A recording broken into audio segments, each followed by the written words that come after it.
Assalamualaikum warahmatullahi wabarakatuh. Selamat pagi, siang, sore, atau malam, Pak Dinar Nugroho, selaku dosen pengampu, dan selamat pagi, siang, sore, atau malam, Mas Taza dan Mbak Lutfi, selaku asisten praktikum mata kuliah praktikum pemrograman web 1. Di sini izinkan saya untuk mempresentasikan tentang proyek UAS saya, yaitu tentang pengelolaan manajemen pertanian. Sebelumnya, perkenalkan, nama saya Firman Irianto dengan NIM 2454133 SV24782.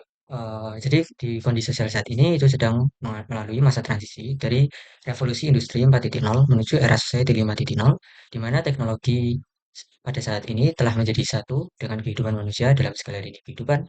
Salah satunya adalah pada bidang pertanian. Mengutip dari Atra News sendiri, menurut BPS bahwa petani yang telah mengimplementasikan teknologi modern dan teknologi digital itu berjumlah sekitar 46,84%, di mana menurut Bapak Atko Mardianto menyampaikan bahwa penggunaan alas intan atau teknologi modern tersebut telah mencakup penggunaan internet, teknologi pintar, teknologi informasi, drone maupun kecerdasan buatan untuk budidaya pertanian. Nah, kembali ke dasar permasalahan. Nah, sebagai negara agraris, tentu saja Indonesia tidak boleh kalah dengan negara-negara lain. Untuk itu, Kelola Tani hadir untuk menjadi akses bagi para petani yang ingin mendigitalisasikan pertaniannya dalam hal pengelolaan dan pencatatan. Diharapkan dengan adanya kelola tani ini, para petani dapat mengelola pertaniannya dengan lebih efisien. Kemudian langsung saja kita akan demokan tentang website. Pada halaman awal, pengguna diminta untuk menekan tombol masuk.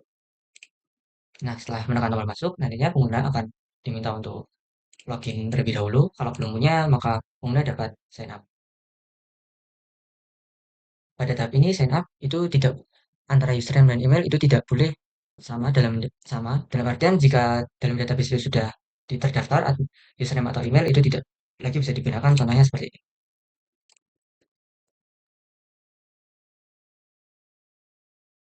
Nah, apabila uh, dirasa sudah tidak pernah terdaftar username dan email, maka bisa langsung saja sign up. Nantinya akan muncul notifikasi bahwa telah berhasil registrasi, maka tinggal sign in aja. Kemudian halaman awal yang akan ditampilkan kepada pengguna itu adalah halaman dashboard, di mana dalam halaman dashboard ini ada tabel sedang berjalan dan beberapa navigasi. Sekarang langsung aja kita masuk ke human resource. Nah, di human resource ini ada dua tabel, yaitu tabel petani aktif dan petani pekerja. Di mana tabel petani pekerja ini adalah tabel data-data untuk petani. Saya akan masukkan data-data petani terlebih dahulu, mungkin 6 atau 7.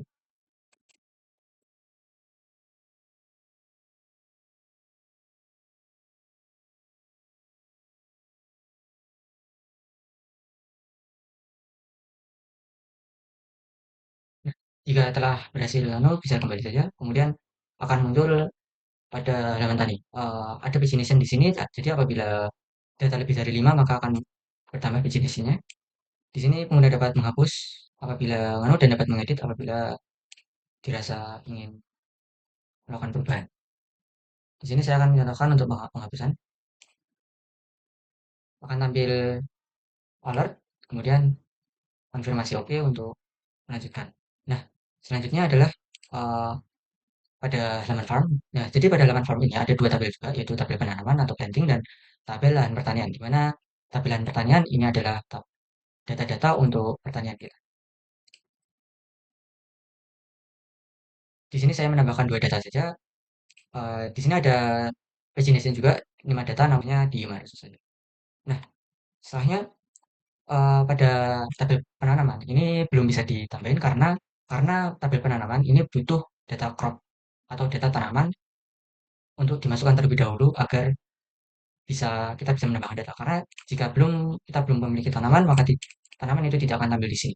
Begitu juga sebenarnya pertanian, namun pertanian itu kita sudah tambahkan, maka ada lahan pertanian satu dan pertanian dua. Warehouse juga sama, pencatatan gudang itu belum bisa kita dan untuk gudang juga kita butuh tanaman, jadi kita tidak bisa langsung menambahkannya di sini karena akan tampil karena tidak akan tampil tanaman di sini. Nah, untuk menambahkan tanaman kita bisa ke setting, kemudian ada tambah tanaman. Saya hanya menambahkan dua saja untuk tabel tanaman, kemudian pada tanaman, setelah tanaman ada, kemudian kita masuk ke gudang, baru kita bisa menambahkan tanaman. ini boleh kosong penyimpanan awal karena nilai defaultnya adalah nol. Setelahnya tahap selanjutnya adalah kita akan ke penanam. Di penanaman ini adalah tabel di mana kita membuat lahan itu bekerja, di mana misal aku mau membuat lahan pertanyaan satu itu bekerja menanam seledri. Nah, maka akan muncul tabel seperti ini. Saya akan menambahkan data lagi. Pertanyaan dua, Mbak. Nah, maka akan tampil dua lahan pertanyaan. Pada saat ini pada di halaman dashboard sedang berjalan itu muncul tapi jumlah pekerjanya masih nol, misalnya nol. Makanya kita butuh untuk menambahkan petanya aktif terlebih dahulu. Saya sudah selesai menambahkannya, kita bisa lihat di dashboard bahwa terdapat tiga jumlah pekerja untuk lahan pertanian satu dan lahan pertanian itu ada dua. Nah, kemudian pada halaman jumlah pekerja ini ada tombol aksi di mana ada selesai dan hapus. Jika hapus, itu akan menghapus semua data tanpa memasukkannya ke dalam catatan gudang. Tapi kalau misalkan kita selesai, nantinya akan tampil dalam pencatatan gudang masuknya berapa. Kita contohkan saja, misalkan kita hapus yang lahan pertanian 2, akan tampil alert. Kemudian seluruh yang memiliki lahan pertanian 2 itu akan terhapus. Nah, setelahnya kita akan mencontohkan apabila kita menekan selesai, di mana jika menekan selesai akan tampil lagi seperti ini. Di sini kita bisa mengisi volumenya, misalkan volume yang dihasilkan dari hasil pertanian tersebut itu tuh menghasilkan 100 kg. Nah, data akan hilang, kembali hilang. Namun data masuk akan masuk ke sini dan ditambah lagi tabel yang masuk di pencatatan gudang itu terhubung dengan tabel gudang. Saya menghubungkan ini menggunakan fungsi trigger pada ini adalah fungsinya.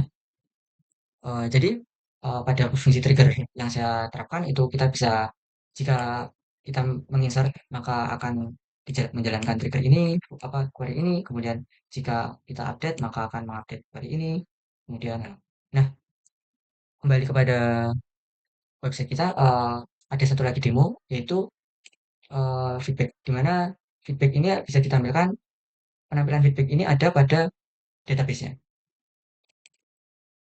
Nah, apabila feedback telah ditulis, maka bisa mengirim feedback dan akan tampil alert untuk menunjukkan bahwa feedback telah berhasil terkirim.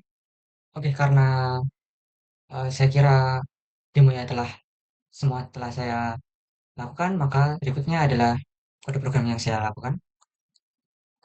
Ini adalah kode indeks, dan saya menampilkan query-query, ini adalah query login yang saya lakukan. Saya menyimpan session dan lain-lain pada halaman login. Kemudian untuk menampilkan halaman, saya menggunakan import menggunakan include ons. Saya mengumpulkannya semua pada file show data, di mana show data itu memiliki kelas berupa show data dan memiliki return berupa pada tahap ini saya akan mencoba perlihatkan show data. Ini adalah data-data yang saya masukkan, ada count untuk konstruktornya, kemudian saya juga menggunakan beberapa tabel view pada project ini agar query itu tidak terlalu panjang dan tidak terlalu ribet pada tahap implementasi di PHP. Kemudian saya juga menerapkan pagination, file yang dinamakan fungsi pagination.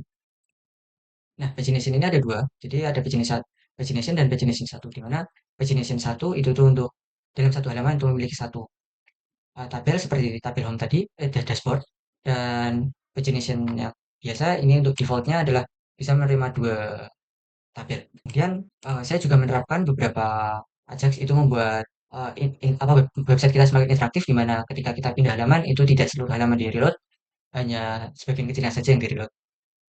Ajax ini berfungsi jika dengan cara mengambil database, di mana ketika misalkan link tanaman ini ditekan, maka yang akan diambil adalah database yang di sini, kemudian akan diarahkan kepada uh, file yang ada di setting sini, yaitu misalkan tanaman. Pada bagian ini program cukup sampai sini, dan oh ya ada satu lagi yaitu database feedback. Saya akan menunjukkan database feedback. Saya kira cukup sampai sekian presentasi yang saya lakukan. Kurang lebihnya mohon maaf. Wassalamualaikum warahmatullahi wabarakatuh.